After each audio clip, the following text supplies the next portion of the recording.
मेरे channel astro Riya Sharma को subscribe करें, बेल आइकन को टैप करें ताकि मेरी हर वीडियो की नोटिफिकेशन आप तक जल्द से जल्द पहुंचे। नमस्कार दोस्तों, मैं रिया शर्मा आपका अपने इस यूट्यूब चैनल में बहुत बहुत स्वागत करती हूँ।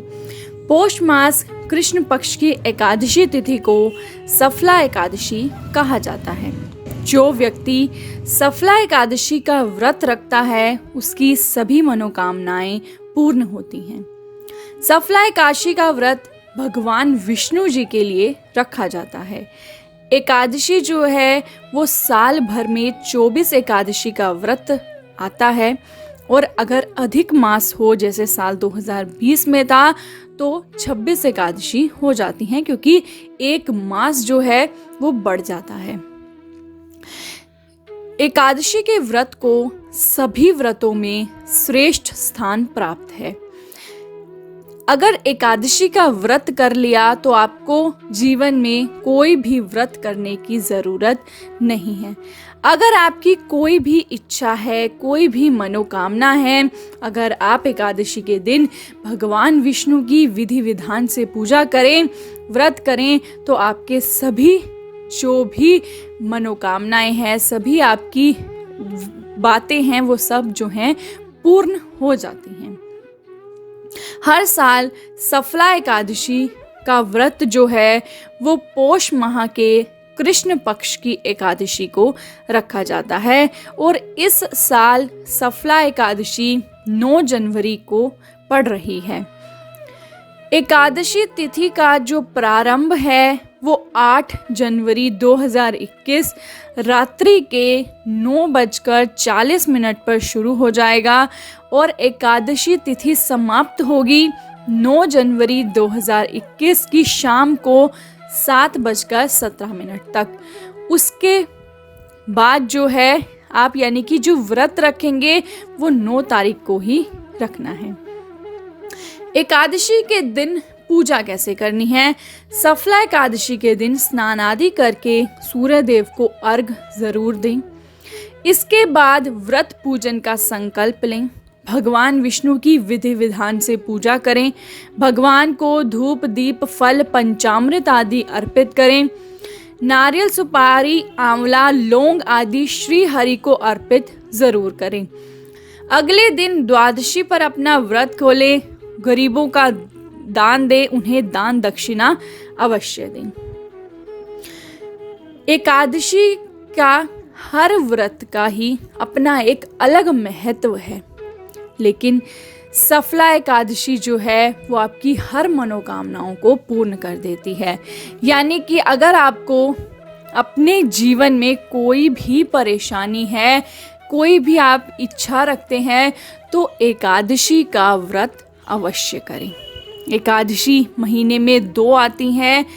उस दिन भगवान विष्णु की आराधना करें, विधि विधान से पूजा करें, तो सब कुछ बहुत अच्छा आपके जीवन में चलता है, सब कुछ मंगलमय रहता है। श्री हरि के ऊपर अपनी जो सारी समस्याएं हैं वो डाल दें। श्री हरि विष्णु आपकी हर तरीके की समस्या को हर लेंगे। अगर आप एकादशी का व्रत नहीं रखते हैं तो भी आपको भगवान विष्णु की विधि पूर्वक पूजा अवश्य करनी चाहिए। अगर आपकी इच्छा है कि आपको व्रत रखना है तो आप सफला एकादशी का जो व्रत है वो शुरू कर सकते हैं। वैसे व्रत की शुरुआत शुक्ल पक्ष में की जाती है, लेकिन जब कृष्ण पक्ष स्वयं भगवान विष्णु का है तो उसमें तो शुरुआत की जा सकती है। तो सफला एकादशी से आप अपने व्रत की शुरुआत कर सकते हैं। अब बात करते हैं कि इसकी कथा क्या है।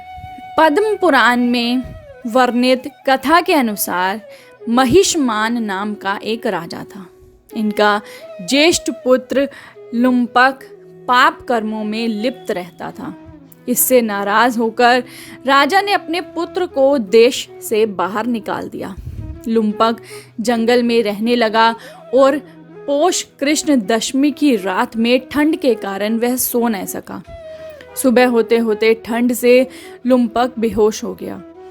आधा दिन गुजर जाने के बाद जब बेहोशी दूर हुई तब जंगल से फल इकट्ठा करने लगा। शाम में सूर्यास्त के बाद वह अपनी किस्मत को कोसते हुए भगवान को याद करने लगा। एकादशी की रात भी अपने दुखों पर विचार करते हुए लुम्पक सो न सका। इस तरह अनजाने में ही लुम्पक से सफला एकादशी का व्रत जो है वो पूरा हो गया। इस व्रत के प्रभाव से लुम्पक सुधर गया और इसके माता पिता ने अपना सारा राज्य लुम्पक को सौंप दिया और खुद तपस्या के लिए चले गए।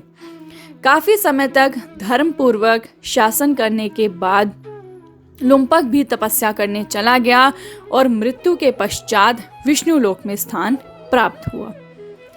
तो ये थी कथा सफला एकादशी की कि बिना अनजाने में भी, बिना जाने हुए भी अगर ये व्रत हो गया तो भी इसका फल मिलता है, और अगर आप जानकर तब भी व्रत नहीं करते हैं तो भी अच्छी नहीं है बात।